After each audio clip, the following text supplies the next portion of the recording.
All right, guys, so this is your rock cycle diagram. You'll be able to fill this in the same way we've been filling in a lot of our diagrams. So you're going to click on it.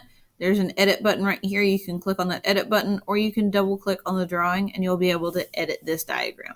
Okay, so the first thing that you're doing, just like it says on that checklist, is you're going to fill in these brown arrows that are pointing to the metamorphic rock. All right, so I color code this to kind of help you out a little bit.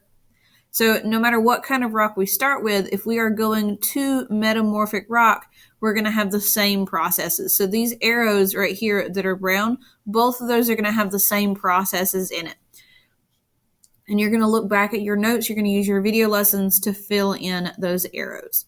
All right, the next thing on the list says to fill in the green arrows for the sedimentary rock. Now, it doesn't matter what kind of rock we start with, the processes to create a sedimentary rock are the same. So these green arrows are going to have the same processes typed on them, okay?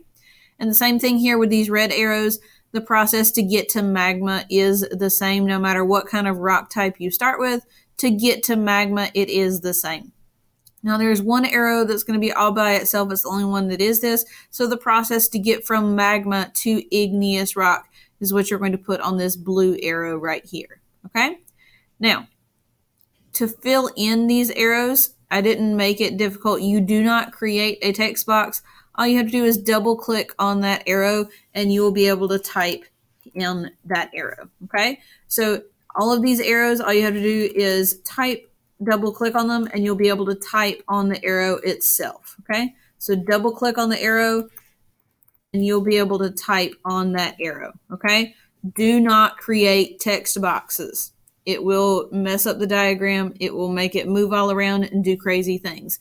You double click on the arrow and then you'll be able to type your answer on the arrow itself. So the arrow is a text box, okay?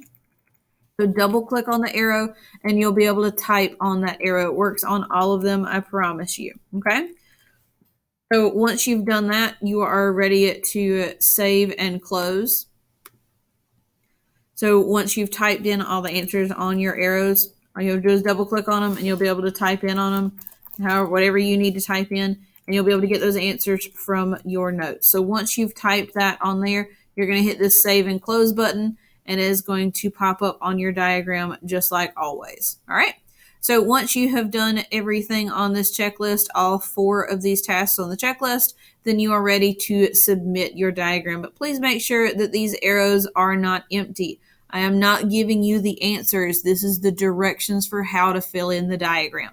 The answers, the information that go on this diagram are in your notes and lessons on Google Classroom.